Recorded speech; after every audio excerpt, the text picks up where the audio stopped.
দাদার শালি নাকি ডাইনি। গ্রামের লোকেরা বলে আমার দাদার শালি নাকি ডাইনি। আমি বিশ্বাস করতাম না, কিন্তু এক রাতে যা দেখলাম তাতে গা শিউরে উঠল। এক গভীর রাতে বৃষ্টি হচ্ছিল জমজমিয়ে।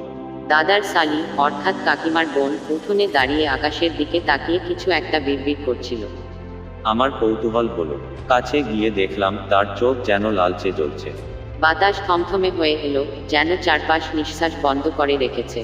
হঠাৎ সে দুহাত আকাশের দিকে তোলে, আর সঙ্গে সঙ্গে বৃষ্টির ধারায় অদ্ভুত এক ঝলকানি দেখা দিল। বিদ্যুৎ চমকালো, আর আমি স্পষ্ট দেখলাম তার ছাপ। মানুষের মতো নয়। পিছিয়ে আসতেই সে আমার দিকে তাকালো।